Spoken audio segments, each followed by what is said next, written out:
Yuk jadi bagian dari dakwah kami. Dukung operasional dakwah dan sosial kami, raih pahala amal jariah yang terus mengalir sampai hari kiamat. Seperti biasa, Bapak Ibu sekalian, bila Allah Azza wa Jalla mudahkan, kita akan lanjutkan pada buku kita, Sahih At-Targhib wa Tarhib, yang tulis oleh Al-Mundhiri rahimahullah, dan ditelusuri hadisnya oleh Syekh Albani rahimahullah. Masih di kitab sholat dan di bab yang sama, bab ke-8, ancaman meludah di masjid dan ke arah kiblat, kemudian mengumumkan atau insyad, ya, di sini ditulis begitu, barang hilang atau tidak boleh mengumumkan barang hilang dan lain-lain yang akan disebutkan dalam bab ini. Kita sudah sebutkan di bab sebelumnya, bab ke-7 seingat saya, itu tentang masalah pentingnya seseorang membangun masjid, merawatnya, memberikan wangi-wangian, dan ini adalah ibadah yang sangat besar. Oleh karena itu kalau ada setiap orang di antara kita hidup di satu komunitas, satu wilayah, satu negara, maka usahakan kita memiliki masjid. Ya, walaupun cuma kecil, musola. Dan sudah kita jelaskan, instansi pun sama. Ya. Misalnya kita cuma bisa buat musola kecil, maka usahakan selalu ada. Karena ini adalah simbol kaum muslimin, tempat mereka mengabdi dan beribadah kepada Allah Subhanahu wa Ta'ala. Dan hindari semua hal-hal yang akhirnya menjauhkan kita dari masjid atau aktivitas masjid, terutama sholat. Ya. Misalnya kita kerja di satu perusahaan yang tidak boleh sholat, tidak boleh sholat Jumat, tidak boleh sholat 5 waktu, atau hal-hal yang merupakan syiar-syiar Islam, diantaranya pakai jilbab misalnya dan yang semisalnya. Kemudian juga tidak cukup kita membangunnya, tapi kita maintenance, merawat. Ini penting sekali, sudah kita titik beratkan pada pertemuan-pertemuan sebelumnya, semua ini butuh maintenance, butuh perawatan. Baik itu badan kita dengan mandi, dengan memilih pakaian yang bersih, memilih makanan-makanan yang berkualitas, hidup di lingkungan yang asri udaranya, misal.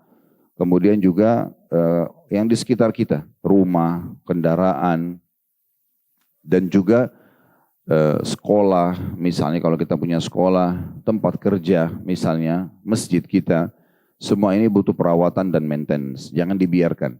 Nah, hanya khusus masjid, memang kita dianjurkan untuk merawat secara rame-rame. Mungkin kalau rumah, mobil, secara pribadi. Tetapi kalau sifatnya umum, fasilitas seperti ini, maka semua harus merasa bertanggung jawab. Jangan mengatakan misalnya kotoran ada di masjid, ayo tanggung jawabnya marbot, bukan tanggung jawab saya. Sehingga dibiarkan begitu saja. Padahal sebenarnya mengurus dan merawat masjid itu sangat mulia. Dan sudah kita jelaskan cukup banyak hadis yang berhubungan dengan itu pada bab-bab yang sebelumnya. Saya tidak ulangi lagi, tapi apapun upaya Bapak Ibu sekalian untuk menjaga masjid, merawatnya, maka itu sangat baik. Saya lihat masjid ini sebagai salah satu percontohan. Dari awal saya masuk masjid ini berapa tahun lalu sampai sekarang, Masya Allah selalu terjaga maintenance-nya. Nah, ini selain program-program yang bisa dihidupkan, dari taklim, sholat tarawih, kemarin Ramadan, mungkin buka puasa bersama, mungkin ada TPA dan segala macam, juga bangunannya.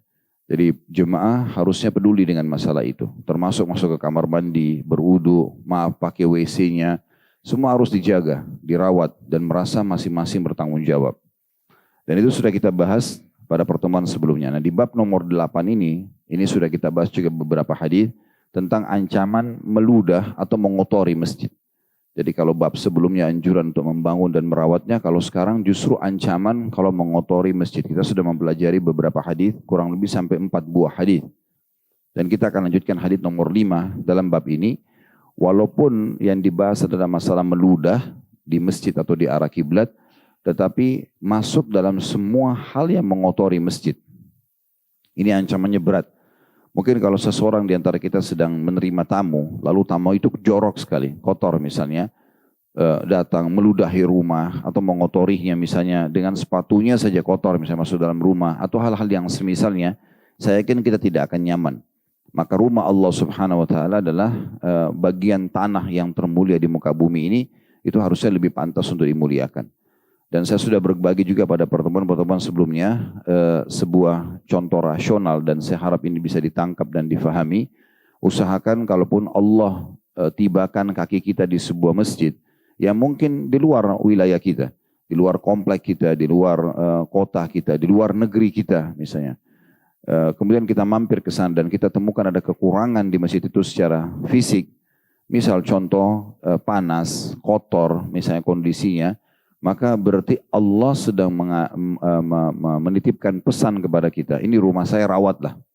Harusnya kita punya kepekaan dengan itu. Jangan justru kita pulang dari masjid itu kemudian menjelek-jelekan. Misalnya kita katakan tadi masjid itu panas banget, tadi masjid itu kotor banget. Bahkan dia menginformasikan ke teman-teman dan orang-orang relasi sekitarnya, dia mengatakan jangan sholat di sana, itu masjidnya kotor. Ini seakan-akan dia menghina rumah Allah Subhanahu Wa Taala. Harusnya dia peka. Allah menyampaikan kaki dia di situ, panas, ya sudah kalau punya kemampuan beliin AC, beliin kipas angin misal, ya, atau karpetnya kotor, atau mungkin ada hal-hal yang rusak di kamar mandi, maka kita kesempatan memperbaikinya. Berapa banyak pahala yang Bapak Ibu bisa dapatkan hanya dengan memperbaiki satu keran yang rusak. Jangan selalu dibiarkan. Saya berapa kali masuk di beberapa masjid di beberapa wilayah di Jakarta ini. Begitu masuk, mau wudhu, kerannya rusak. Dan tidak ada yang peduli.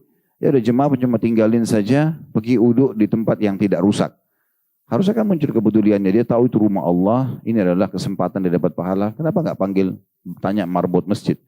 Saya pernah masuk di satu masjid besar, rusak gitu tempat wudhunya. Saya langsung dipanggil kenalan sama Pak. Saya panggil masing-masing, saya kenalan dengan marbot masjid. Kemudian saya tanya, Pak ini sejak kapan rusak? Oh sudah 2 hari, dia bilang gitu. Baik, berapa biayanya ganti keran? Sekian dia bilang. Saya langsung kasih uang, ini Pak silakan tolong diperbaiki. Alhamdulillah itu sholat duhur, sholat asar sudah selesai. Anggaplah keran itu Bapak Ibu sekalian berfungsi sebulan aja. Sebulan itu orang wudhu 5 kali sehari misalnya. Berapa banyak pahala sholat yang kita dapatkan. Daripada kita menghindar malah dari keran yang rusak tadi. Misal contoh, atau kita jelek-jelekin masjid tersebut. Karena ini termasuk ya dalam hal yang tidak terpuji. Kalau orang hanya tahu menyalahkan dan menjelek-jelekan saja. Ini bukan cuma masjid ya. Kalau Anda bertemu dengan saudara muslim, rumahnya berantakan, diahnya sendiri tidak tahu merawat dirinya, maka jangan dibiarkan. Jangan cuma sekedar menghindar. Selama kita masih bisa memberikan masukan hal positif, kita berikan masukan. Saya punya jalan satu mobil dengan beberapa orang-orang yang sebaya dengan saya waktu itu. Begitu masuk mobil, mohon maaf saya cium bau badannya nggak enak sekali di mobil tersebut. Lalu saya mulai berpikir, kira-kira seperti apa ini memberikan masukan kepada orang ini supaya tidak tersinggung. Sambil jalan, saya sambil berdoa minta sama Allah petunjuk. Subhanallah, hati saya terfikir melihat lewat sebuah minimarket. Saya bilang sama driver supirnya, tolong mampir sebentar Pak, ada hajat saya. Saya belilah beberapa snack kebutuhan buat di mobil, rame-rame. Kemudian saya juga kebetulan pakai roll-on, ya, untuk ketiak saya beli. Dan beberapa kebutuhan bersih-bersih di situ. Lalu kemudian saya bawa ke mobil dan saya bagikan untuk semua termasuk teman ini. Subhanallah semenjak itu sampai sekarang kalau saya ketemu nggak pernah saya temukan ada bau badannya. Tetapi kita tidak membiarkan. Kalau kita membiarkannya, malah kita menghindar apalagi menjelek-jelekan ini malah khawatir masuk dalam dosa. Ya. Menghina, merendahkan seorang muslim itu dosa berat banget. Gitu. Besar sekali. Kata Nabi SAW riba itu 73 tingkatan. Yang paling rendah seperti orang berzina dengan ibunya sendiri. Yang paling tinggi adalah merendahkan seorang muslim. Menganggap remeh, merendahkan, menjelek-jelekan dia. Itu dosanya seperti level tertinggi dari dosa riba. Maka harus hati-hati sekali. Ya, ini poin juga perlu kita garis bawahi. Baik, saya akan bacakan hadis lanjutan dari Kamis yang lalu Bapak Ibu sekalian. Hadis nomor 5 sekarang dengan sanad sahih. Larangan tentang meludah dan mengotori masjid tentunya dan mengiklankan barang-barang hilang. Di hadits nomor 5 ini disebutkan oleh Al-Mundhiri dengan sanad sahih dan ini urutan 284 dari awal kita belajar. Hadits ini berbunyi dari Hudzaifah radhiyallahu anhu, dia berkata, Rasulullah sallallahu alaihi wasallam bersabda, "Man tafala tujahal qibla jaa yaumal qiyamati wa tafluhu baina ainaihi." Barang siapa yang meludah di arah kiblat, maka dia akan datang pada hari kiamat sementara ludahnya akan diletakkan dan ada di antara kedua matanya. Diriwayatkan oleh Abu Daud, Ibnu Khuzaimah, dan juga Ibnu Hibban dalam sahih mereka berdua. Di sini disebutkan juga kosakata masalah tafalah dengan ta, yakni basaqa. Ya, dan ini yang dimaksud adalah meludah. Baik itu meludah kecil ataupun meludah besar. Ini sama saja maknanya. Tentu hadits ini kembali kita ingatkan pada Kamis yang lalu juga sempat kita sebutkan beberapa riwayat. Larangan meludah ini sebenarnya lebih kepada 2 hal. Mengotori masjid, menghina masjid, ya, terus keluarkan riaknya, mengeluarkan ingusnya, sakit. Ya. Misalnya dia harus keluarkan riaknya, mengeluarkan ingusnya, ya. Tapi dia mengeluarkan ke arah kiblat. Cuman ada hadis yang membolehkan kalau kita sakit, bukan niat poin pertama, bukan niat menghina, mengotori masjid, tapi betul-betul kena sakit, flu berat, lagi ada riak, ada ingus, maka bisa dibuang ke arah sebelah kirinya. Buang ke arah sebelah kiri, dan sudah kita bacakan beberapa hadis pada pertemuan yang lalu, itu dicontohkan oleh Nabi SAW, kalau tidak bawa sapu tangan atau tisu, dibuang ke baju kita sendiri. Kemudian Nabi SAW praktikkan untuk dikucek, lalu kemudian dikucekkan maksudnya supaya dia tidak nyebar kemana-mana di baju kita. Nanti kalau sudah pulang baru kita cuci baju tersebut. Ya. Ini dibolehkan. Dan disebutkan kalau kita meludah ke arah kiblat, itu ada Allah Azza wa Jalla kalau kita sedang sholat, dan di sebelah kanan ada malaikat. Ini sudah kita jelaskan pada pertemuan yang lalu. Dari hadis ini, Bapak Ibu sekalian, kita ambil pelajaran mirip dengan hadis-hadis sebelumnya. Yang pertama adanya larangan meludah, ya, terutama ke arah kiblat. Kemudian yang kedua adanya ancaman, yaitu Allah akan datangkan kotoran dia itu yang akan diletakkan di antara kedua mata. Ini bisa bermakna penghinaan buat dia, bisa juga bermakna adalah akibat dari perbuatan sebagai hukumannya. Kemudian kita masuk hadis nomor 6 dengan sanad sahih urutan 285 dari awal belajar, berbunyi dari Ibnu Umar radhiyallahu anhu, dia berkata, Rasulullah sallallahu alaihi wasallam bersabda, "Yub'atsu sahibun nukhamati fil kiblati yaumal qiyamah wa hiya fi wajhihi." Pada hari kiamat nanti orang yang meludah ke arah kiblat akan dibangkitkan sementara ludahnya di depan wajahnya atau ada pada wajahnya. Diriwayatkan oleh Al-Bazzar, Ibnu Khuzaimah dalam sahihnya, dan ini lafaz Ibnu Khuzaimah dan Ibnu Hibban juga menyebutkan dalam sahihnya. Riwayat ini mirip dengan riwayat nomor 5, cuma kita tambahkan faedah bahwasanya Allah Subhanahu wa taala menciptakan segala sesuatunya, dan apapun yang ada di muka bumi ini walaupun sudah hancur di depan mata kita, misal tulang belulang tubuh manusia yang sudah hancur misalnya, apa sajalah, ya, semua itu nanti tetap akan bisa dibangkitkan oleh Allah Subhanahu wa taala pada hari kiamat, karena Allah ala kulli syai'in qadir. Allah mampu mengerjakan apa saja gitu ya. Makanya seorang tokoh Quraisy pernah datang membawa tulang unta yang sudah lama mati, kemudian dihancurkan sama dia sampai menjadi seperti debu, lalu dia membawa ke hadapan Nabi SAW, seraya melempar dan menghina Nabi SAW, mengatakan, "Man yuhil idhama wa hiya ramim." Siapa yang akan bisa menghidupkan tulang yang sudah jadi pasir seperti ini? Maka pada saat itu Jibril turun membawa firman Allah Subhanahu wa taala, "Qul yuhyiha alladzi ansha'a awwala marratin wa huwa bikulli syai'in qadir." Ya. Katakanlah bahwasanya yang akan menyatukan kembali tulang-tulang yang sudah hancur itu adalah yang menghidupkannya pertama kali. Maksudnya Allah Subhanahu wa taala. Juga ada hadis yang menyebutkan tentang masalah Allah akan mengadili, dalam hadis yang sahih kata Nabi SAW, Allah akan mengadili pada hari kiamat semua pertikaian sampai 2 domba kenapa bertanduk. Maksudnya kenapa saling menanduk satu sama yang lain.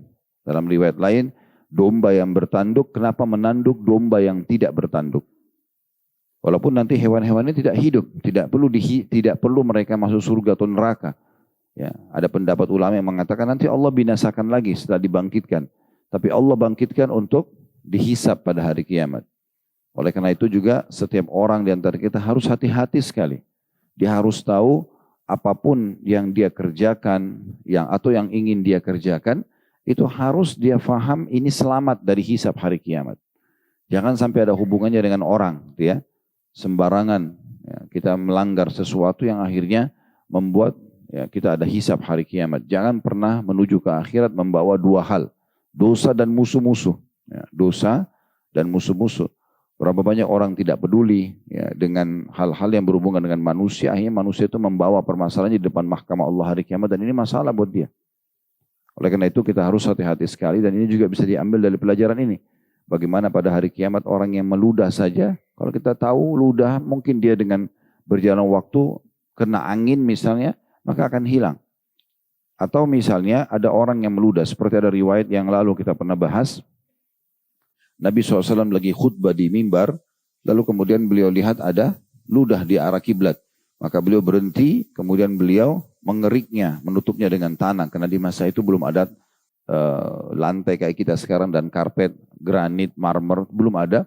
Jadi tanah dulu, orang-orang sholat begitu. Maka Nabi SAW mengambil tanah dan mengerik, lalu menutup ludah tersebut. Lalu beliau marah sekali dengan perbuatan itu seraya menjelaskan kepada jemaah yang hadir. Di sini orang yang melakukan ludah tadi, walaupun ludahnya sudah ditimbun, sudah hilang, kalau di masjid mungkin sudah dibersihkan, tetap saja dia akan didatangkan hari kiamat untuk menghina diri orang itu. Ya, walaupun sudah tidak nampak depan mata kita. Oleh karena itu harus hati-hati sekali. Berapa banyak orang yang berzina, pergi ke hotel, dia pikir nggak ada yang lihat antara dia sama pasangannya. Dia lupa ranjang yang dia pakai, oksigen yang dia hirup, AC, ya. Kemudian juga air yang dipakai di kamar mandi, semua makhluknya Allah. Ini akan datang menjadi saksi pada hari kiamat. Tidak bisa orang menghindar di hari kiamat nanti. Makanya makin kita hati-hati maka makin bagus. Dinukil sebuah kisah, ada seorang salaf meninggal dunia, seorang ulama besar, tapi di riwayat ini tidak disebutkan namanya, hanya dikatakan seseorang meninggal, kemudian ada di antara jemaahnya dia yang mimpi. Melihat orangnya dalam mimpinya. Lalu kemudian ditanya, bagaimana kehidupan Anda? Dia mengatakan, maksudnya setelah meninggal, orang itu mengatakan, si alim ini, sesungguhnya Allah menanyakan segala sesuatunya padaku. Termasuk Allah menanyakan dulu satu waktu, lagi tidak hujan, musim peceklik. Lalu saya cuma mengatakan betapa luar biasanya manusia sekarang membutuhkan hujan. Bahasa ini aja.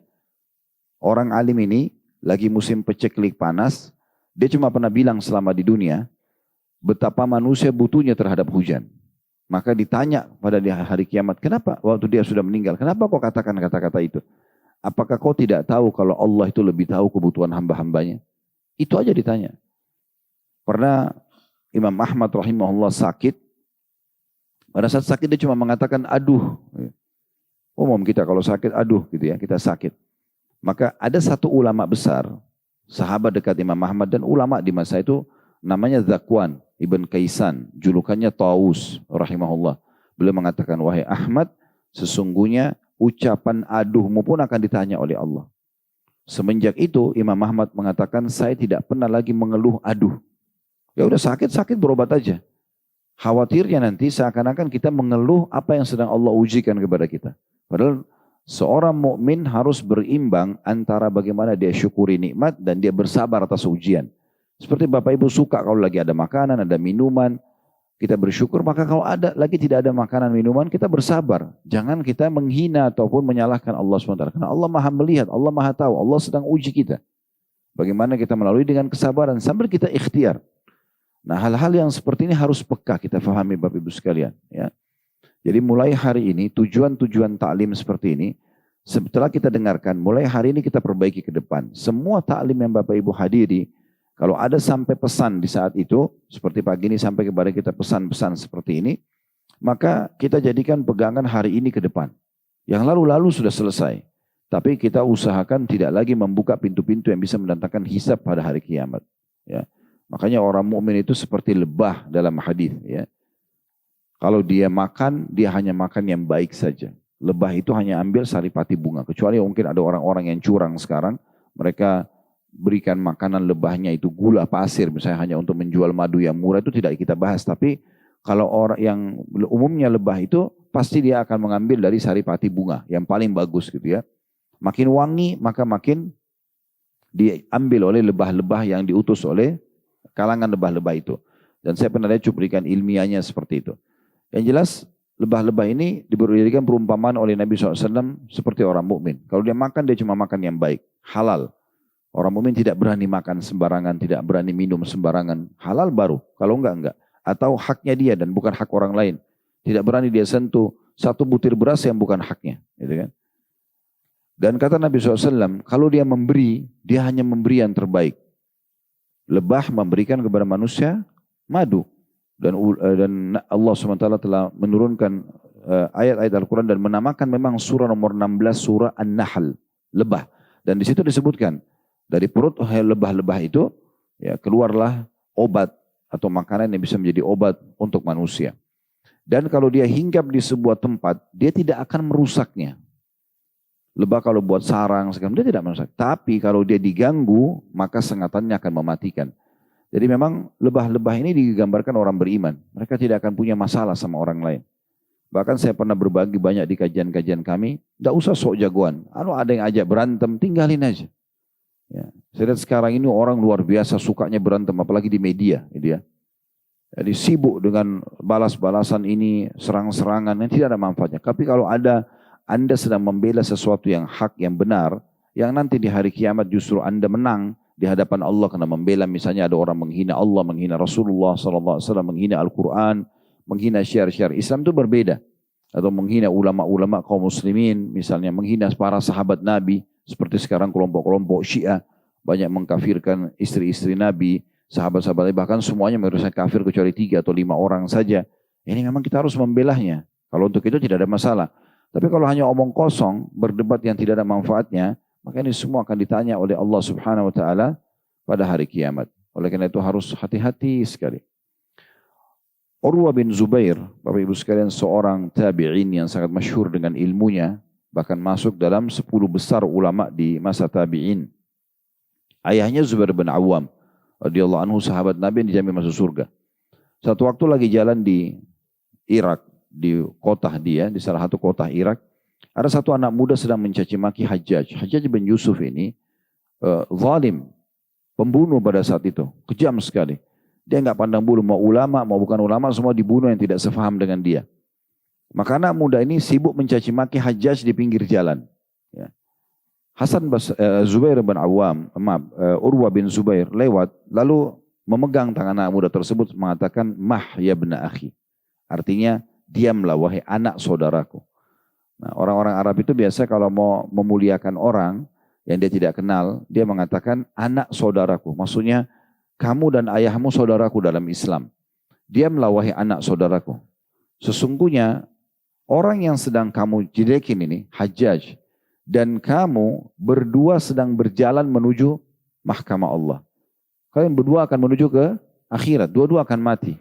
Dan ketahuilah, di saat nanti sedang menunggu waktu hisabmu, akan ditimbang amalanmu, di saat itu kamu akan melihat dosa terkecilmu itu lebih berat daripada dosa besarnya Hajjaj yang belum ditimbang. Misal contoh, ada orang kita benci nih, lalu kita caci maki dia tiap hari, atau kita gibah, cari masalah, kita pokoknya sibuk-sibuk cari aibnya orang gitu ya, contoh. Mungkin dia jelek, mungkin memang dia jahat. Tapi kalau kita ditimbang di hari kiamat nanti, mau ditimbang amal, pada saat lagi antri, misal kita dihisab lebih dulu oleh Allah sementara dia nunggu, maka kata Urwa, nanti di saat itu kau akan melihat dosa terkecilmu itu lebih berat daripada dosa terbesarnya dia. Karena kau akan dihisab oleh Allah.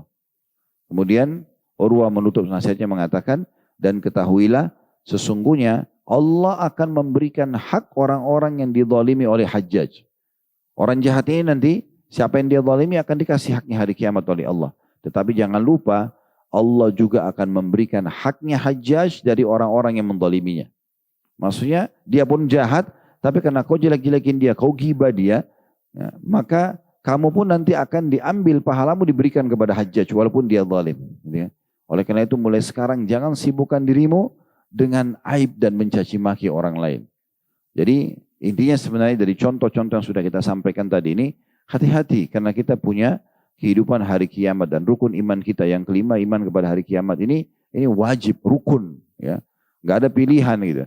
Kita yakin satu paket mengalami kematian, kemudian hidup di alam barzah di kuburan, entah berapa lama kuasa Allah, kemudian dibangkitkan hari kiamat, ditimbang amal baik, amal buruknya. Kalau amal baik lebih berat dia masuk surga, kalau lebih ringan dosanya lebih banyak, lebih ringan amal baiknya, maka dia akan masuk ke dalam neraka. Lalu ada surga dan neraka. Ini nggak bisa kita pungkiri. Ini rukun iman, sebagaimana kita iman kepada Allah, iman kepada malaikat, kitab-kitab, rasul-rasul, dan juga masalah hari kiamat ini. Nah ini tambahan faedah di hadis nomor 6. Ya, karena diambil dari potongan orang yang meludah di dunia, walaupun tadi saya bilang sudah ditimbun, ya sudah dilap oleh orang lain, bukan dia. Kalau dia sendiri sudah mengelapnya, dia sudah taubat kepada Allah, maka sudah lepas. Tapi kalau tidak dilakukan sama dia, walaupun sudah hilang jejak pelanggarannya, tetap saja akan ditanya oleh Allah Subhanahu wa taala pada hari kiamat. Oleh karena itu introspeksi diri masing-masing, kira-kira dalam hidup kita ini masih ada haknya orang lain enggak? Kalau ada, segera kita taubat kepada Allah, kembalikan haknya. Ya. Ada hak-hak Allah yang belum kita tunaikan, tunaikan sekarang sebagaimana kita sampaikan tadi di awal kajian kita. Kita akan masuk hadits nomor 7 di bab yang sama Bapak Ibu sekalian rahimani wa rahimakumullah dengan sanad sahih dan ini urutan 286 dari awal kita belajar. Riwayat ini berbunyi dari Anas radhiyallahu anhu dari Nabi sallallahu alaihi wasallam beliau bersabda, "Al-busaqu fil masjidi khati'ah wa kafaratuha dafnuha." Ketahuilah bahwasanya meludah, kata Nabi SAW, di masjid adalah dosa. Dan tebusan dosanya adalah menguburnya atau menutupnya, membersihkannya. Hadis ini diriwayatkan oleh Bukhari, Muslim, Abu Dawud, Tirmidzi dan juga An-Nasa'i. Riwayat yang mirip ini ada di riwayat nomor 8, saya bacakan sekaligus. Kena semakna kurang lebih dengan sanad hasan sahih. Urutan 287 dari awal kita belajar berbunyi dari Abu Umamah radhiyallahu anhu, dia berkata, Rasulullah sallallahu alaihi wasallam bersabda, "At-taflu fil masjidi sayyi'ah wa dafnuhu hasanah." Meludah di masjid adalah dosa dan menguburnya atau menghilangkannya, membersihkan adalah kebaikan atau pahala. Diriwayatkan oleh Ahmad dengan sanad la ba'sa bihi atau boleh diterima. Dua riwayat ini memberikan pelajaran. Yang pertama adalah haramnya meludah di masjid. Dan tadi sudah di awal kajian sudah kita bahasakan. Dan semua yang mengarah sama. Mengotori masjid dengan sengaja. Baik itu karena dia mau menghina masjid atau bahkan kebodohannya. Karena ini adalah hal yang darurat yang harus kita tahu gitu ya. Kalau rumah Allah harus dirawat, dibersihkan. Ya, dan kita ambil contoh rasional, kalau rumah kita saja dikotorin kita nggak mau. Mungkin tidak usah orang lain lah. Anak kita aja kalau di rumah meludah sana sini pasti kita tidak akan terima. Kita akan ingatkan, kita akan tegur. Apalagi kalau tamu. Ya, begitu juga dengan rumah Allah subhanahu wa ta'ala. Dua buah riwayat ini menyebutkan semua jenis ludah. Ya, sedikit ataupun banyak dosa. Seperti itu. Pelajaran yang kedua, untuk membersihkannya dan bentuk taubat kepada Allah subhanahu wa ta'ala adalah maksudnya untuk membersihkan diri dari dosa ya. Maka kita membersihkan ludah itu. Ya. Jadi kalau orang lain yang bersihkan berarti kita belum taubat gitu ya. Maksudnya belum menyempurnakannya. Kecuali misalnya kita baru tahu ini hadisnya, oh saya pernah melakukannya nih. Di masjid jauh banget misalnya di mana gitu ya. Nah, mungkin kita ke sana lagi. Sekarang mungkin sudah dibersihkan oleh para pengurus masjid. Maka kita tinggal taubat nasuha saja kepada Allah SWT dan jangan diulangi lagi. Ya. Tetapi kalau kita masih memungkinkan untuk membersihkannya, kita bertanggung jawab, maka itu hal yang baik. Salah satu hal positif di sini Bapak Ibu sekalian adalah bagaimana misal masjid ini ada yang pernah kotorin. Dia buang sembarangan tisunya misalnya atau apa saja dan sudah dibersihkan oleh marbot. Maka salah satu hal yang positif, yang baik adalah bagaimana kita balas ya sebagaimana disebutkan dalam riwayat ini dan membersihkannya adalah bagian daripada pahala. Jadi kita balas misalnya dengan menyumbang buat masjid tersebut misalnya yang untuk maintenance-nya lah, untuk perawatannya dengan niat bisa menjadi pembersihan kesalahan kita yang lalu. Karena sudah hilang yang kotoran yang pernah kita kotori gitu ya. Kedepannya kita nggak ulangi lagi, tapi sekarang kita balas dengan kita melakukan kebaikan-kebaikan. Ini sejalan dengan bahasan ulama berhubungan dengan bagaimana kalau kita sudah terlanjur menggibah orang. Ya, kita menggibah orang, kita menceritakan aibnya dia. Kemudian kita ikut di pengajian, kita tahu itu nggak boleh ya, dosa besar ternyata misalnya. Karena memang itu dosa besar ya, menceritakan aib orang lain walaupun ada pada dirinya gitu. Maka kita baru tahu nih sekarang, orang itu sudah tidak tahu di mana sekarang, udah pindah kota, sudah meninggal, kita nggak tahu. Maka solusinya adalah selain kita tobat kepada Allah, kita harus ya menyebut-nyebut kebaikan orang tersebut. Atau kita menyampaikan kepada orang-orang yang pernah kita sampaikan, yang kita gibah orang ini, kita mengatakan dulu saya pernah menggibah orang ini dan saya keliru. Ya, jadi saya mengangkat dan menarik kembali dulu perkataan-perkataan saya itu. Jadi kalau kedepannya masih nyebar, saya tidak lepas tanggung jawab. Nah itu salah satu poin yang positif adalah bagaimana kita menghilangkan bekas-bekas daripada perbuatan-perbuatan kita yang lalu. Nah ini poin-poin juga perlu dijadikan sebagai pelajaran. Kemudian pelajaran yang terakhir, yang ketiga adalah bahwasanya semua prosesi pembersihan masjid, mulai dari bersihin ludah, bersihin kotoran-kotoran apa saja adalah pahala. Nah, walaupun kita tidak pernah tahu kadar besar pahalanya, tapi yang jelas yang disebutkan dia adalah sebuah hasanah, kebaikan gitu ya, pahala. Kita masuk hadis ke-9 Bapak Ibu sekalian dengan sanad sahih di ghairihi menjadi sahih karena dikuatkan dengan riwayat-riwayat lain dan ini urutan 288 dari awal kita belajar. Hadis ini berbunyi dari As-Sahla namanya As-Sa'ib bin Khallad radhiyallahu anhu, seorang sahabat Nabi, anna rajulan amma qauma fabasaqa fil qiblah wa Rasulullah sallallahu alaihi wasallam yanzur faqala Rasulullah sallallahu alaihi wasallam hina faraq la yusalli lakum hadha fa arada ba'da dhalika an yusalli lahum famana'uhu wa akhbaruhu biqauli Rasulillah sallallahu alaihi wasallam fadzukira dhalika li Rasulillah sallallahu alaihi wasallam faqala na'am wa hasibtu annahu qala innahu adzaitallaha wa rasul innaka adzaitallaha wa rasulah. Kata As-Sahal, namanya As-Sa'ib bin Khallad radhiyallahu anhu, menceritakan sebuah kejadian di masa Nabi SAW bahwa seorang laki-laki menjadi imam. Pernah satu waktu ada orang jadi imam untuk satu kaum. Lalu suatu hari dia waktu jadi imam dia meludah ke arah kiblat. Lagi sholat dia meludah ke arah kiblat. Sedangkan Rasulullah SAW waktu itu melihatnya. Maka ketika selesai sholat, kata Nabi SAW, orang ini jangan sampai menjadi imam lagi untuk kalian. Setelah itu laki-laki tersebut satu hari ingin menjadi imam lagi, maka ditolak oleh masyarakat di sekitar itu dan menyampaikan pesan Rasulullah SAW. Lalu ketika dikonfirmasi lagi kepada Nabi SAW, apakah betul Anda melarang orang ini jadi imam karena pernah meludah ke arah kiblat? Kata Nabi SAW, iya. Karena memang waktu orang itu konfirmasi ya, dia mengatakan, ya Rasulullah, apakah Anda melarang masyarakat di sekitar saya untuk saya imami? Anda melarang itu? Kata Nabi SAW, iya, karena kamu sudah menyakiti Allah dan Rasulnya. Jadi karena dia pernah meludah sekali aja nih, ya, dianggap dia sudah menyakiti Allah dan Rasulnya. Riwayat ini diriwayatkan oleh Abu Dawud dan Ibnu Hibban di dalam Sahihnya. Riwayat ini Bapak Ibu sekalian memberikan pelajaran yang pertama kedudukan jadi bukan Sahla ya, tapi Abu Sahla, namanya As-Sa'ib bin Khallad. Tadi saya sebutkan keliru ya, saya mengatakan Sahla saja, tapi dia adalah Abu Sahla karena anaknya bernama Sahla dipanggil Abu Sahla.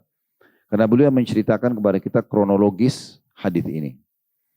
Pelajaran yang kedua, bahwasanya tidak bolehnya seseorang meludah lagi sholat ke arah kiblat, sebagaimana umumnya hadis-hadis yang sudah lewat tadi ya. Tapi di sini kejadian nyata. Jadi ada satu imam melakukan itu. Jadi walaupun hanya, maaf ya, ini kalau misalnya Bapak Ibu sudah paham, alhamdulillah. Tapi kalau belum paham, kita dianjurkan untuk tidak makan sebelum sholat. Ya. Kalaupun kita sudah makan, misalnya contoh kita buka puasa nih. Ya. Biasanya kan kita buka puasa, makan kurma, walaupun di masjid misalnya, kayak Ramadan kemarin kita makan kurma atau makan kue-kuean, itu dianjurkan agar kita berkumur-kumur sebelum sholat. Karena kalau ada sisa makanan di mulut, kemudian kita kunyah lagi sholat, bisa batal sholatnya. Karena salah satu pembatal sholat adalah makan, walaupun sisa sedikit. Ya. Oleh karena itu kita dianjurkan berkumur-kumur, bersihkan. Ya, lebih bagus lagi kalau kita bisa sikat gigi atau bersiwak sebelum sholat. Makanya kata Nabi SAW, kalau aku tidak beratkan umatku, aku akan suruh mereka bersiwak setiap kali mau sholat gitu ya. Supaya tidak ada sisa makanan. Nah contoh, ada seseorang, ini sebagai perumpamaan saja, bukan saya katakan pernah terjadi. Kalau misalnya kita makan kurma atau kita makan kacang atau makan kue, tersisalah makanan di mulut. Lalu kita merasa dalam sholat ada sisa makanan itu. Nah, kita tidak boleh melempar sisa makanan walaupun kecil ke arah kiblat. Ini sama masuk dalam bab meludah ini. Walaupun bukan air ludahnya, maaf gitu ya. Nah, kalau kita darurat harus bisa mau keluarkan seperti tadi hadis yang kita sebutkan sebelumnya. Jadi Nabi SAW mengizinkan kita mengeluarkan ke arah sebelah kiri. Ya. Jangan ke depan kita karena ada Allah dan atau menghadap kepada Allah dan sebelah kanan ada malaikat yang mencatat amal. Nah seperti itu. Nah ini termasuk faedah yang penting untuk diambil dari hadis ini gitu ya. Jadi bagaimana kita betul-betul menghindari semua jenis meludah apapun sifatnya walaupun sederhana ke arah depan atau arah kiblat. Pelajaran yang ketiga, tidak bolehnya orang menjadi imam kalau sudah melakukan ini kecuali dia taubat kepada Allah. Karena memang syarat menjadi imam itu ketat sekali. Kita pernah sebutkan yang lalu ya. Kalau dalam hadis disebutkan, kalau kalian mau mengangkat orang jadi imam, maka harus orang yang paling banyak hafalannya dan paling baik bacaan Qur'annya. Kemudian kalau sama-sama kedudukannya, maka dicari dari dua orang yang merupakan kandidat imam ini yang paling faham terhadap sunnah. Kalau dua-duanya masih sama juga, maka dilihat siapa di antara keduanya yang paling pertama hijrah. Kalau juga sama kedudukannya baru dilihat orang yang lebih tua. Nah, ini perlu kita luruskan karena di Indonesia ini yang penting yang lebih tua nggak apa-apa. Walaupun bacaannya salah, ini nggak boleh jadi imam. Ya. Atau mungkin dia tidak faham sunnah, tidak faham tentang tata cara sholat, banyak gerakan yang salah, itu tidak boleh. Saya berapa kali masuk di masjid-masjid itu bacaannya salah, huruf hijaiyahnya salah, gerakannya banyak yang salah gitu ya. Ini sayang sekali. Harusnya tidak boleh jadi imam seperti ini, syaratnya ketat. Nah di antaranya hal-hal yang lain ini ya. Seperti dia juga mengenal waktu sholat, dia juga tidak boleh tadi sembarangan ya, meludah ke arah kiblat. Dalam hadis ini disebutkan seperti itu. Karena Nabi SAW melarang orang ini. Pernah melihatnya langsung, lalu mengatakan jangan orang ini jadi imam. Maknanya adalah selama dia belum taubat. Kalau sudah taubat, dia sudah tahu hukum, dia sudah tinggalkan, maka sudah boleh kembali menjadi imam. Terutama kalau kriterianya terpenuhi tadi ya. Bacaannya bagus, hafalannya banyak, paham sunnah misalnya, dan juga lebih dulu hijrah. Pelajaran yang terakhir yang bisa diambil dari hadis ini adalah potongan akhir hadis. Kata Nabi SAW waktu orang ini menanyakan, apakah Anda menyuruh ya masyarakat di sekitar saya menolak saya jadi imam? Kata Nabi SAW, iya, karena kau telah menyakiti Allah dan Rasulnya. Di sini ada pelajaran penting ya. Bahwasanya seseorang muslim boleh menanyakan ya, kenapa dia sedang tidak diizinkan melakukan satu perbuatan. Atau misalnya kenapa dia dibenci. Itu penting ya. Jadi jangan kita biarkan teman-teman sekalian kalau ada satu berita yang sedang nyebar dan itu ternyata memang mengganggu kita. Ya, merusak martabat kita, nama baik kita segala macam. Jangan dibiarkan. Tanyain, kenapa Anda membenci saya? Kenapa Anda begini dan begitu? Kita sampaikan, tanya. Ya, mungkin ada hal-hal memang yang merupakan kekurangan kita yang harus kita perbaikin. Mungkin kita memang pernah menyakiti orang, kita nggak tahu gitu ya. Dan ini penting sekali untuk kita lakukan teman-teman sekalian. Makanya Umar radhiyallahu anhu mengatakan, saya akan terus berterima kasih pada orang yang mengingatkan satu aib saya.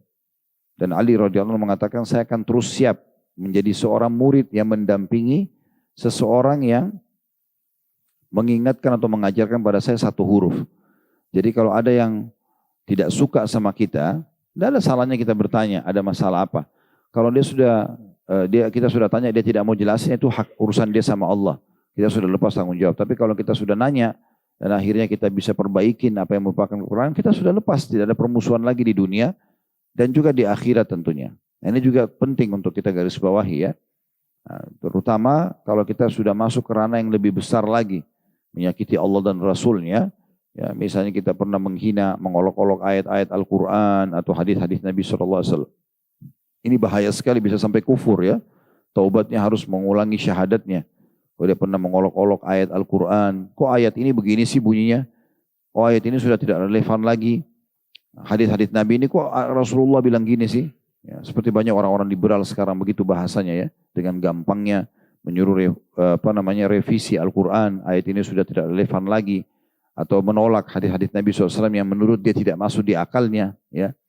Seperti hadis tentang lalat yang kalau hinggap di minuman, maka Nabi SAW bilang, celupkanlah lalat itu kalau dia mati di minuman tersebut, kena sayap kanan ada racun, sayap kiri ada penawarnya. Mungkin ini orang kalau pakai akal-akalnya dia tidak akan terima. Gitu ya. Dan terlalu banyak hadis-hadis tentang masalah tanda-tanda hari kiamat.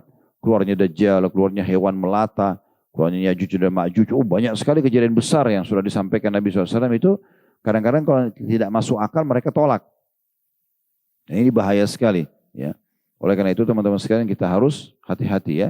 Termasuk menyakiti Allah dan Rasulnya adalah menyakiti Rasulullah SAW sendiri dan di keluarganya. Ini harus selalu kita ingatkan ya. Karena memang di Indonesia ini lagi berkembang pemahaman Syiah itu. Mencaci maki Ummul Mukminin Aisyah radhiyallahu anha, Hafsah, bahkan mengkafirkan. Ini bukan ibunya seseorang antara kita. Kalau ibu kita saja pribadi dihina kita akan marah. Bagaimana dengan Ummul Mukminin? Karena istri-istri Nabi Allah mengatakan wa azwaju ummahatuhum. Dan istri-istri Nabi itu adalah ibu-ibu mereka. Kedudukannya istri-istri Nabi di atas ibu kandung kita. Kita harus muliakan mereka, kita harus jaga nama baiknya. Ini orang-orang Syiah bukan hanya sekedar menyindir saja, tapi memang menghina, mengkafirkan. Ya. Saya punya cuplikannya, anak-anak mereka di Iran itu, kalau lagi diajak main-main sama orang tuanya, sama tokoh-tokoh agamanya, Begitu mereka senang, ditanya dalam bahasa Arab itu di Irak, di Iran sekarang terjadi ya. Itu bagaimana kamu senang? Anak itu mengatakan iya. Kenapa kamu senang? Dia bilang karena Aisyah di neraka. Enggak ada korelasinya antara dia senang main dengan Aisyah di neraka. Tapi itu yang diajarkan dari kecil. Mereka mencaci maki, mereka mengkafirkan. Ini luar biasa ini. Ini menyakiti Allah dan Rasulnya. Ya, karena berbahaya sekali. Ya, menyakiti Rasulullah SAW. Kalau kita sekarang menjadi status suami, bapak-bapak di sini, lalu istri kita dihina-hina, istri kita dikatakan bezina, istri kita dikatakan, pasti kita akan marah. Sebenarnya menghina istri, yang masih satu istri, menghina suaminya juga. Menghina keluarganya juga, kan semuanya ada rentetannya gitu ya. Lebih jauh dari itu mereka juga mengkafirkan Abu Bakar, mereka mengatakan dua berhalanya Quraisy, ya. Dan itu dianggap ibadah kalau mencaci maki, bahkan membunuh ahli sunnah wal jamaah bagian daripada ibadah bagi mereka. Itu cukup banyak cuplikannya sekarang di media, di buku-buku mereka yang mereka katakan itu. Jadi ini juga termasuk menyakiti Allah dan Rasulnya, jadi jangan ikut-ikutan gitu ya. Kita akan masuk hadis ke-10 Bapak Ibu sekalian di dalam bahasan kita ini, dan kemungkinan kita akan bahas beberapa hadis lagi, mungkin 11 dan sampai 12 maksimal. Hadis nomor 10 dengan sanad hasan sahih, dan ini urutan 289 dari awal kita belajar, bermula dari Abdullah bin Umar radhiyallahu anhu, dia berkata, amal Rasulullah sallallahu alaihi wasallam rajulan yusalli bin nasi dhuhra fatafala fil qiblati wa huwa yusalli lin nas falamma kanat salatul asri arsala ila akhar fa ashfaqa ar-rajul al-awwal faja'a ila an-nabi sallallahu alaihi wasallam faqala ya Rasulullah a unzila fiyya shay' qala la walakinnaka tafalta baina yadayk wa anta qa'imun ta'ummun nas fa'azaita Allah wal malaikah. Artinya, kata sahabat yang mulia ini Abdullah bin Umar radhiyallahu anhu, Rasulullah SAW pernah memerintah seseorang laki-laki agar menjadi imam pada sholat duhur.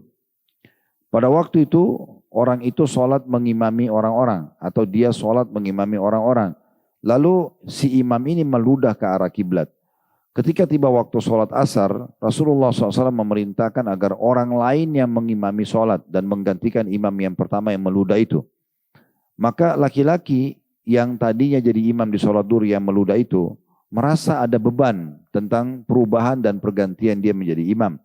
Maka dia pun datang kepada Nabi SAW dan bertanya, ya Rasulullah, apakah ada sesuatu yang diturunkan oleh Allah? Ada ayat yang turun dalam Al-Quran yang menegur perbuatan saya. Ada yang salah nggak dari saya? Dia nggak tahu nih apa salahnya. Maka kata Nabi SAW, tidak ada ayat Al-Quran yang turun. Akan tetapi, kamu telah meludah di depanmu sedangkan kamu berdiri mengimami orang-orang sholat. Dan dengan perbuatan itu, kamu telah menyakiti Allah dan para malaikat. Nah, perbedaan lafaz antara yang sebelumnya dan sekarang, tadi hadis nomor 9, engkau telah menyakiti Allah dan Rasulnya. Kalau di sini, engkau telah menyakiti Allah dan malaikat. Kita langsung ambil faedahnya Bapak Ibu sekalian. Yang pertama adalah kedudukan Abdullah bin Umar radhiyallahu anhu, di mana beliau menyampaikan kepada kita tentang riwayat ini. Ya. Kemudian yang kedua, bahwasanya pentingnya wali amr, ya, pemerintah atau orang-orang yang ditunjuk sebagai orang yang berwenang, ya, seperti misalnya ketua DKM kalau kita sekarang, ya. Dewan Kemakmuran Masjid ini misalnya ada diangkat ketuanya yang menunjuk imam. Ini juga bagian yang dicontohkan oleh Nabi SAW itu ya. Walaupun sebenarnya bisa disepakati oleh masyarakat di sekitar, tapi mungkin dengan pengurucutan pengurus ya, di DKM itu di setiap masjid maka bisa menunjuk imam-imam, dan tentu kriteria imam sudah kita sebutkan tadi ya. Di sini Nabi SAW menunjuk imam sebagai pemimpin pada saat itu dan akhirnya memilihkan imam. Kemudian pelajaran yang ketiga yang bisa diambil, bahwasanya orang yang menjadi imam harus memenuhi kriterianya. Di antaranya hal yang sederhana, tidak boleh mengotori masjid, tidak boleh meludah ke arah masjid, ya. Dan tentu hal-hal yang lain banyak ya, menjaga akhlaknya gitu ya. Karena dia harus bermuamalah yang baik sebagai imam, bagaimana dia memimpin orang sholat menghadap Allah Azza wa Jalla sementara dia sendiri buruk sekali perilakunya ya. Maka ini juga semua harus dijaga ya, adab-adabnya. Kemudian pelajaran yang keempat yang bisa diambil, bolehnya adanya pergantian imam di saat kita memang melihat imam tersebut tidak layak itu ya. Dan jangan dibiarkan berlarut-larut. Sudah kita bahasakan ya, banyak masjid-masjid itu karena merasa tidak enak saja. Ya, akhirnya ada satu atau banyak orang tua yang imam tapi bacaannya tidak terdengar, suaranya kecil, bacaannya nggak benar gitu ya. Kalau hanya kecil suaranya mungkin masih bisa pakai mikrofon, tapi masalahnya bacanya tidak benar. Hanya ayat-ayat Al-Quran berubah maknanya. Hanya karena dia tokoh masyarakat lalu dibiarkan. Ini tidak boleh. Ya. Nah, boleh dibiarkan berlarut-larut. Maka harus segera diganti. Prosesi pergantian orang ini jadi imam. Hanya sholat duhur melanggar. Sholat asar sudah nggak boleh jadi imam di masa Nabi SAW. Ya, berarti kita tidak boleh biarkan berlarut-larut. Gitu ya. Seperti itu kurang lebih. Kemudian pelajaran yang terakhir yang bisa kita ambil adalah bahwasanya tidak bolehnya seseorang itu menyakiti malaikat. Kalau tadi menyakiti Allah dan Rasulnya sudah kita berikan contoh-contohnya. Menyakiti Allah dan malaikat. Allah ini tentu saja menghina Al-Quran, menghina syariat. Itu termasuk menghina Allah subhanahu wa ta'ala ya. Atau menyebutkan hal-hal yang tidak layak buat Allah. Tapi malaikat ini seperti apa? Ya. Ada hadis Nabi SAW yang berbunyi, sesungguhnya malaikat terganggu dengan apa yang mengganggu Bani Adam, keturunan anak Adam, manusia. Bau busuk, ya, tutur kata yang kasar itu mengganggu malaikat. Mengganggu malaikat. Saya tertarik dulu di Masjid Nabawi, tapi ditulis dalam bahasa Arab sehingga saya pakai neon box, running text berjalan. Pas di depan pintu Masjid Nabawi kalau dari belakang, umumnya banyak jemaah kita masuk dari belakang masjid. Tertulis di situ tentang masalah rokok gitu ya. Tapi di situ ditulis ya bahwasanya wahai saudaraku muslim, janganlah engkau merokok karena engkau ya selain mengganggu kehormatan Masjid Nabawi, juga engkau sedang mengganggu malaikat yang ada di sekitarmu. Mungkin ini jarang orang pikirkan, teman-teman sekalian ya. Nah, kita harus betul-betul peka dengan masalah ini. Bahwasanya malaikat itu hadir bersama kita, walaupun tidak nampak dengan mata.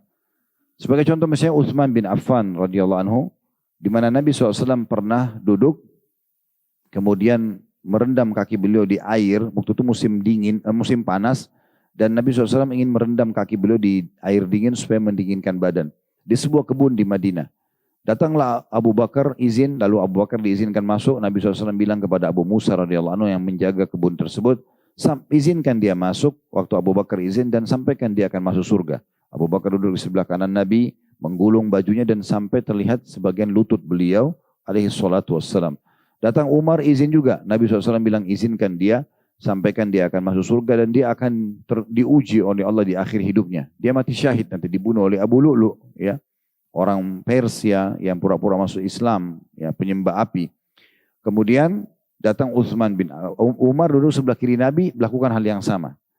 Kemudian waktu Utsman datang, tiba-tiba Nabi SAW tutup lutut beliau dengan bajunya. Abu Bakar sama Umar nanya, ya Rasulullah, tadi waktu kami datang Anda tidak lakukan. Kenapa Anda lakukan pada saat Utsman datang? Apa kata Nabi? Ala astahi min rajul istaha minhul malaika. Tidakkah saya malu dengan laki-laki yang malaikat aja malu dengan dia? Nah, bagaimana memahami hadis ini? Malaikat malu pada Utsman. Dijeniskan oleh para ulama. Utsman bin Affan itu betul-betul peka, mengetahui walaupun dia lagi sendiri, dia tidak sendirian. Ada Allah yang melihatnya, ada malaikat yang melihatnya, maka harusnya orang malu, gitu kan? Walaupun tidak ada manusia yang lihat, tapi ada makhluk yang lain melihatnya. Disebutkan juga bahwasanya Utsman bin Affan tidak pernah melihat kemaluannya sendiri. Karena dia malunya dengan Allah dan juga para malaikat. Makanya malaikat pun malu dengannya, gitu ya. Oleh karena itu teman-teman jangan pernah merasa kita sendirian. Tapi selalu ada Allah yang mengawasi dan juga malaikat yang melihat, gitu ya. Jadi kita harus hati-hati sekali. Dalam hadis yang lain kata Nabi SAW, malulah kalian dengan malaikat yang tidak berpisah dengan kalian kecuali kalian sedang biologis atau sedang di WC.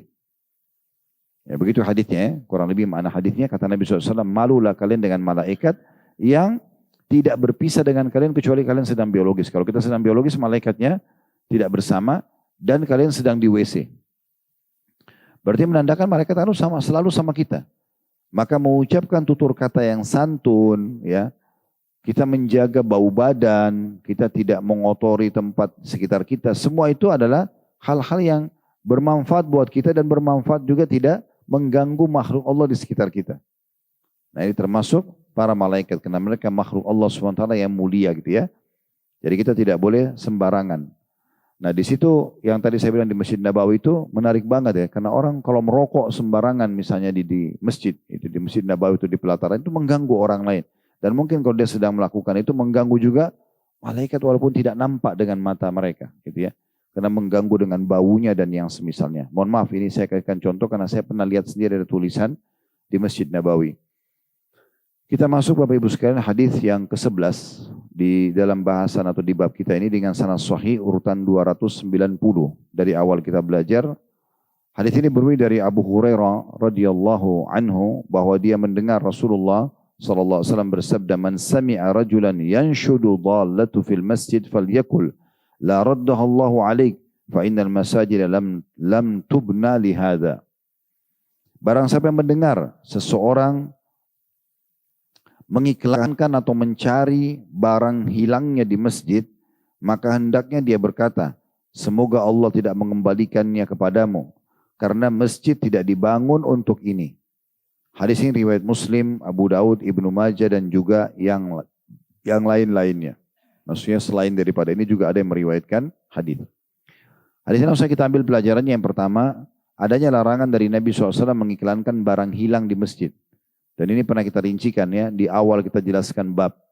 Jadi batasannya adalah beda hukumnya kalau pengurus masjid menemukan handphone, menemukan jam tangan, dompet misalnya, habis sholat Jumat, habis sholat 5 waktu menemukan. Lalu pengurus masjid mengatakan, barang siapa yang kehilangan handphone atau kehilangan jam tangan boleh datang ke kantor pengurus. Ini boleh, bukan tidak boleh ya. Karena sebenarnya mereka ingin mengembalikan barang yang hilang. Tapi yang lebih kerucut tidak boleh itu misalnya ada orang kehilangan motor dalam komplek ini. Lalu untuk mudah supaya bisa didengar oleh masyarakat, dia datang ke masjid, nyalain mikrofon lalu dia bilang, Bapak Ibu motor saya hilang. Ya, siapa yang menemukan silakan dikembalikan ke saya di rumah ini misalnya. Nah, itu tidak boleh. Dia menjadikan masjid sebagai barang informasi barang hilangnya. Itu tidak boleh. Nah, larangan ini Bapak Ibu sekalian berlaku tulisan dan lisan. Nggak boleh iklan, lisan nggak boleh juga ditulis di masjid. Ya, misalnya ada papan iklan masjid dipasanglah di situ tentang kehilangan barang dia misalnya, itu semua tidak boleh. Nah, ini yang dimaksud dalam hadis tadi. Ya, ini sekaligus juga kita sampaikan sebuah hukum namanya hukum luqatah. Kalau pernah dengar ya, luqatah itu barang yang ditemukan.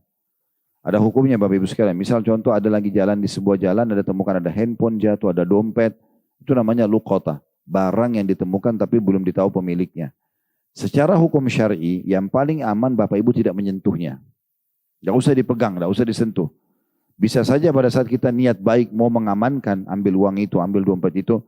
Nanti kalau orangnya datang akan mengembalikan kepada kita. Bisa saja pada saat kita jalan 5-10 menit atau 2-3 menit, orangnya datang ngambil. Cari, sudah tidak ada. Anda niatnya baik. Oleh karena itu jangan disentuh. Tapi kalau misal kita ada wewenang di situ, contoh di rumah kita. Kita undang tamu makan, kemudian ada barangnya ketinggal. Karena di rumah kita punya wewenang, kita boleh menyimpannya. Nanti orangnya datang, atau misalnya kita tahu tamu itu siapa, kita informasikan kalau ada dompetnya ketinggal atau handphonenya ketinggal, itu nggak ada masalah. Ya. Dan kalau di jalan misalnya dan Bapak Ibu ingin tanda kutip sini ya, menjadi pahlawan, mengambil itu, maka Bapak Ibu punya kewajiban mengiklankan setahun. Kalau setahun diiklankan tidak ada pemiliknya baru bisa dimanfaatkan. Ya. Oleh karena itu paling aman jangan disentuh. Saya pernah subhanallah punya pengalaman waktu itu sama istri di satu supermarket. Malam sudah pas kami orang terakhir bayar di kasir di satu supermarket besar, nggak usah saya sebutkan. Gitu kan. Kemudian di kasir itu sudah tidak ada orang, tinggal saya sama pembeli di depan. Saya sama istri lagi berdiri, kemudian mau tinggal bayar gitu. Di kasir-kasir yang banyak di sebelah sana itu ada di salah satu di kasir itu di lantainya ada uang 100.000 jatuh. Saya sempat tunjuk itu. Saya kasih isyarat sama tangan udah, gak usah diurus. Nah, maksudnya jangan sampai kita ambil alih, biarin aja. Nanti yang bertanggung jawab di toko itu yang ambil alih. Karena ini hukum luqatah. Nanti malah kita bertanggung jawab, karena begitu kita sentuh kita tanggung jawab nanti. Nah seperti itu yang juga kita bisa jelaskan dalam faedah daripada hadis ini. Pelajaran pertama dari hadis ini Bapak Ibu sekalian, dan ini sekaligus menutup tentunya kajian kita, dan kita akan lanjutkan nanti di hadis nomor 12 insya Allah di kesempatan yang akan datang, yaitu adanya larangan mengiklankan barang hilang di masjid, dan sudah kita rincikan tadi seperti apa yang boleh dan tidak boleh. Kemudian pelajaran yang kedua, Kalau ada orang sengaja menjadikan masjid sebagai tempat iklan barang hilangnya, tadi nyalain mikrofon masjid, Bapak Ibu motor saya hilang, saya bernama Fulan bin Fulan, atau handphone saya hilang, gitu kan. Contoh dia menjadikan itu sebagai tempat iklannya, maka kita diperintahkan Nabi, walaupun Nabi SAW sudah meninggal, tetapi ini sunnah beliau, kita bilang semoga barangmu tidak kembali. Ya. Karena kenapa kamu jadikan masjid tempat iklan? Nggak boleh, gitu kan. Tentu di masa sekarang mungkin sudah bisa dikatakan jarang terjadi atau mungkin tidak terjadi ini karena orang sudah bisa iklanin melalui media dia ya. Tapi kalau ada yang melakukannya, Nabi bilang begitu. Kalau ada yang buat masjid sebagai tempat iklan, bilang la raddahallahu alaik fa innal masajid lam tubna lihada. Semoga Allah tidak kembalikan barang kau karena masjid dibangun bukan untuk ini.